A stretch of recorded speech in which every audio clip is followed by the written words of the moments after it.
स्वयं को संभालिए माताश्री। देखिए, आपके पुत्र भरत यहीं आ रहे हैं। क्या?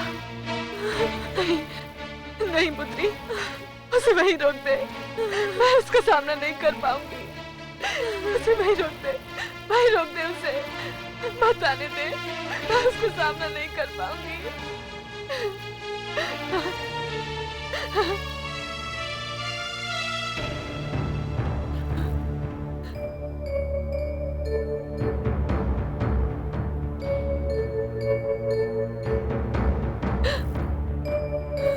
माताश्री, माता, मुझे माता कहकर मत पुकारा पुत्र। मैं संबोधन के योग्य नहीं हूँ। मैं तो बापन हूँ, अभागन हूँ। मेरे लिए तो आप केवल माता हैं। यह संबंध ईश्वर ने बनाया है और इसे कोई नहीं तोड़ सकता माताश्री। सब अनर्थ हो गया, सब अनर्थ हो गया। और इस अनर्थ का कारण केवल मैं हूं, केवल मैं। मैंने हंसती अयोध्या को रोती अयोध्या बना दिया। मैंने बहुत बड़ा पाप किया है। मुझे तो कोई क्षमा भी नहीं करेगा। किंतु माता, मैं तो आपसे क्षमा मांगने आया हूं। क्षमा? हाँ माता। मुझसे क्षमा? हाँ। जिसने स्वयं एक जघन्य अपराध किया है, उससे क्षमा? जिसने एक बसे बसाए परिवार की एकता भंग कर दी, उससे क्षमा? जिसने अपने स्वार्थ की अग्नि में अपने सुहाग तक को भस्म कर डाला, उससे क्षमा? नहीं पुत्र, नहीं। मैं किसी को क्षमा करने के योग्य ही नहीं रही। मैं तो दंड की पात्र हूँ। मुझे तो दंड मिलना चाहिए, दंड मिलना चाहिए। नहीं माता, जिस दिवस कोई पुत्र अपनी माता को दंड देने की बात भी सोचेगा, उसी दिवस कलयुग का आगमन होगा। अपराध तो मुझसे हुआ था। उस दिवस जब मैं ये भूल गया कि मैंने मर्यादा पुरुषोत्तम श्री राम के पद चिन्हों पर चलने की सौगंध दिखाई थी, और फिर भी आपके प्रति मैं अपनी मर्यादा का उल्लंघन कर बैठा।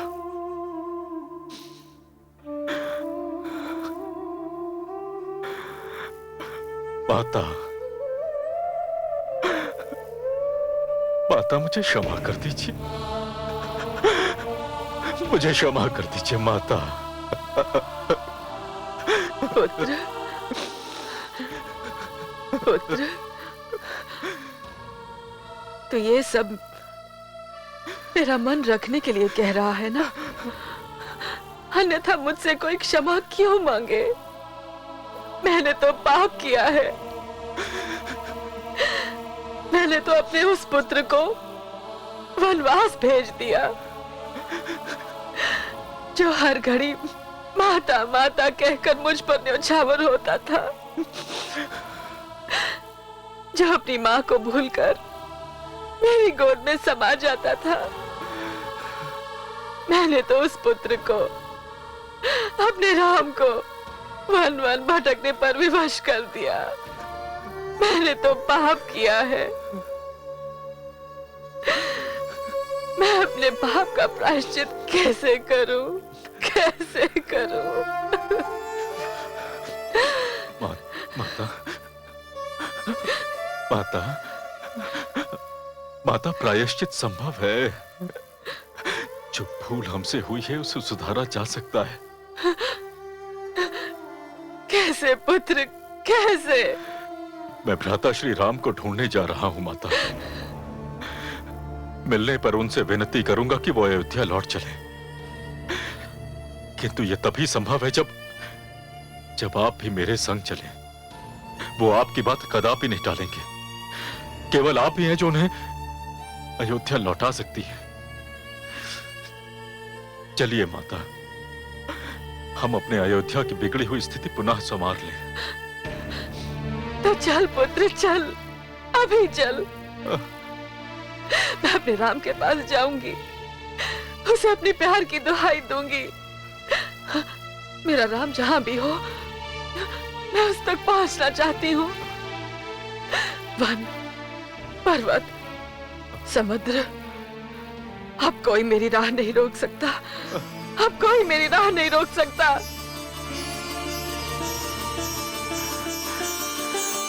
माता,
वही रूप, वही तेज, वही प्रताप जिसका वर्णन महर्षि वशिष्ठ ने धर्म संसद में किया था। मानो ब्रह्म की शक्ति ने मानव रूप धारण कर लिया हो।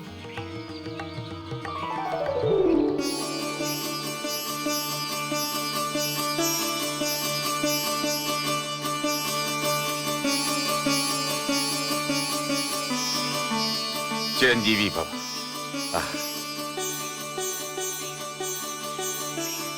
सौभाग्यवती भव, यशस्वी भव, चिरंजीवी भव। गुरुदेव,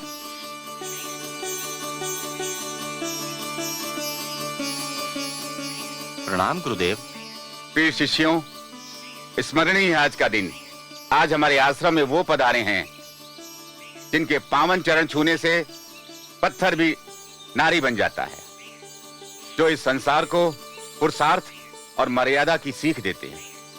आज इनके आने से हमारा आश्रम प्रकाश में नहा रहा है। नहीं मुनिवर, इस आश्रम में जो प्रकाश है वो आपके फैलाए हुए ज्ञान का है, उस संयम का है जिसकी आप शिक्षा देते हैं, उस तप का है जिसके कारण समस्त संसार आपको मुनि श्रेष्ठ कहता है। हम तीनों आज यहां आकर धन्य हो गए। शिष्यों, अतिथियों के विश्राम का प्रबंध करो। जो आज्ञा गुरुदेव।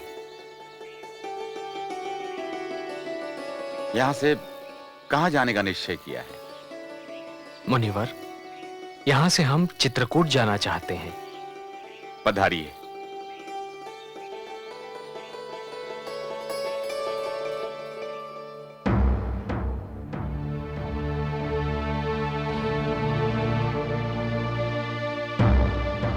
महारानी सुनाए ना, महारानी सुनाए ना।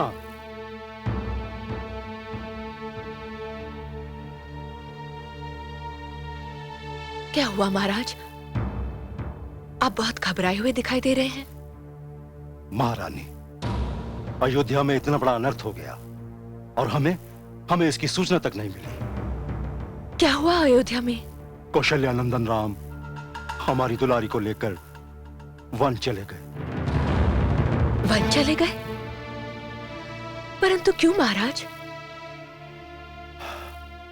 महारानी के कई से वचनबद्ध होने के कारण महाराज दशरथ को अपने पुत्र को वन भेजने पर बाध्य होना पड़ा। क्या? हाँ महारानी, इस दुख को सहन ना कर सकने के कारण महाराज ने अपने प्राण त्याग दिए।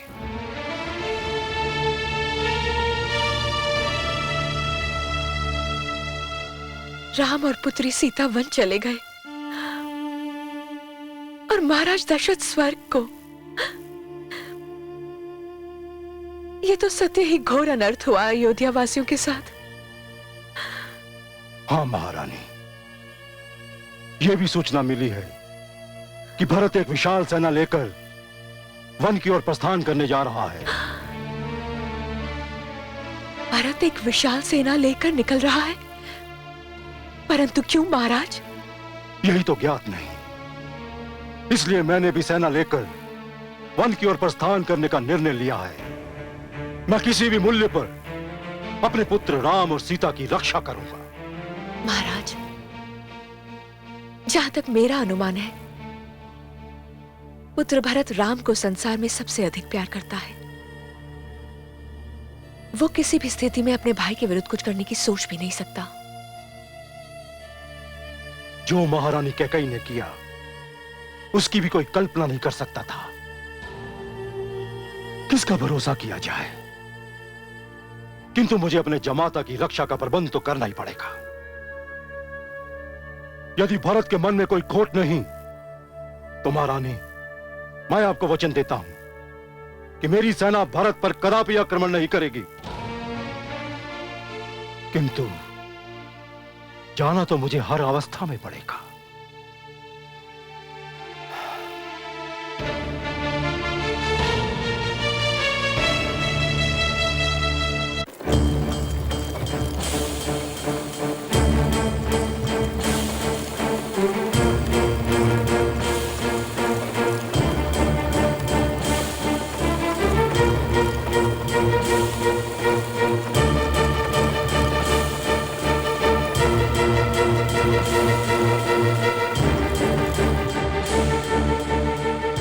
निषाद राज, निषाद राज, निषाद राज, सेना, सेना, सेना।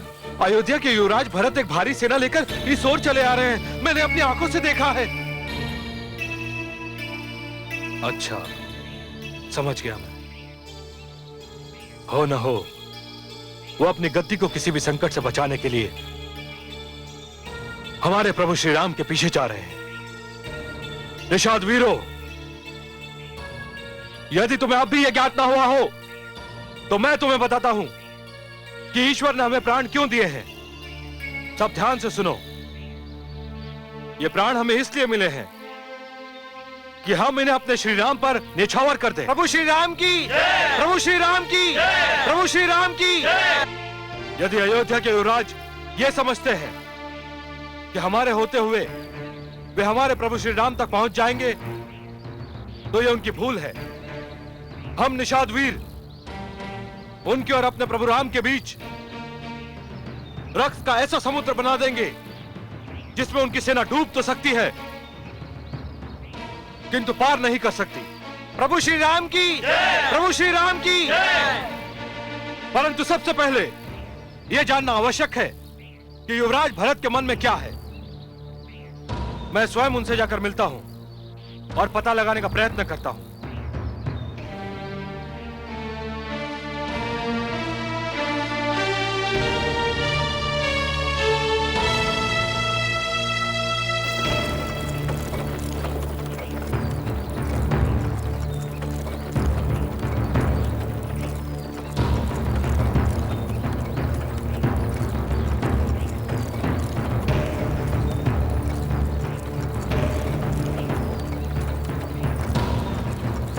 सारथी, रथ रोको सारथी।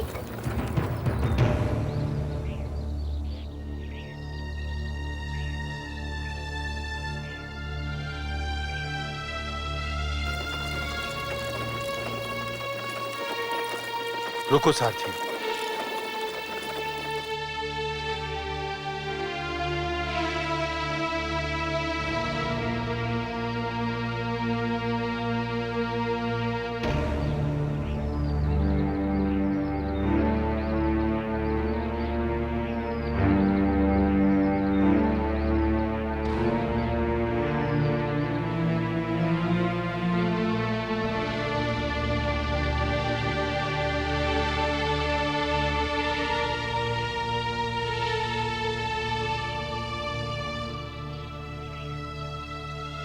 ये क्या माता, आप लोग रथों से क्यों उतर आई?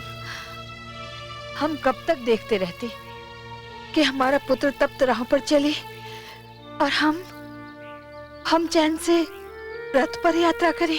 नहीं माते, मुझे तो इस मार्ग पर चलने में अपार प्रसन्नता हो रही है। हाँ माते, मुझे तो यूं प्रतीत हो रहा है जैसे इस मार्ग पर कमल की पंखुड़ियां पड़ी हों और मैं उन पंखुड़ियों पर चल रहा हूं। इसी मार्ग से मेरे भ्राताश्री, मेरी भाभी श्री एवं अनुज लक्ष्मण भी तो गए थे। इस मार्ग का तो कण कण चूमने योग्य है। धन्य है, धन्य है। भरत जैसा भाई केवल हमारे प्रभु श्री राम को ही मिल सकता है। संसार में जब भी कभी छोटे भाई के स्नेह की चर्चा होगी तो सर्वप्रथम आपका ही नाम उदाहरण स्वरूप प्रस्तुत किया जाएगा। आप हमें क्षमा कर दें। तुमने तो कोई अपराध नहीं किया। हम निषादों को भ्रम हो गया था कि आप हमारे प्रभु श्री राम का पीछा कर रहे हैं और उन्हें क्षति पहुंचाना चाहते हैं, परंतु आपकी बातें सुनकर हमारा सारा भ्रम दूर हो गया। मैं तो भ्राताश्री को अयोध्या लौटाने के लिए आया हूं। कदाचित हमारे गुप्तचर को आपकी विशाल सेना देखकर भ्रम हो गया होगा। सेना तो मैं इसलिए लेकर आया हूं ताकि जब भ्राताश्री अयोध्या लौटे तो एक महाराज के रूप में लौटे। सेना विहीन महाराज शोभा नहीं देता। किंतु निषादराज, भ्राताश्री गए किस ओर हैं? वे गंगा पार गए हैं।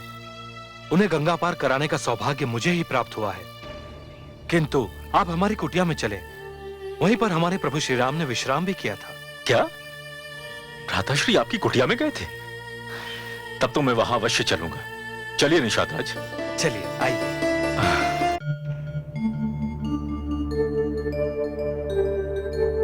पधारिए।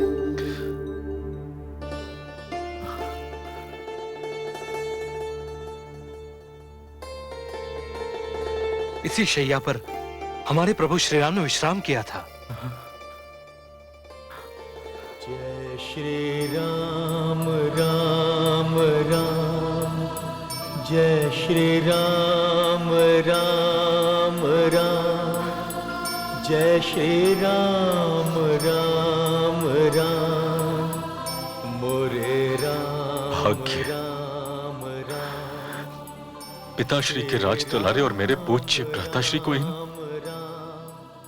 कांटों पर विश्राम करना पड़ा। ऐसा न कहो प्रिय शिष्य, मैं राम को जानता हूं। वो क्या है और कौन है।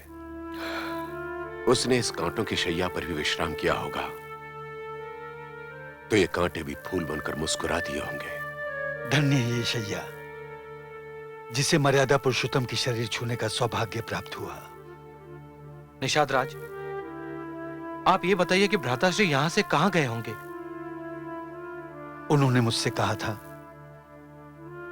यदि महाराज चाहें तो उनसे मिलने चित्रकूट आ सकते हैं। इसका अर्थ ये हुआ कि वो चित्रकूट की ओर गए हैं।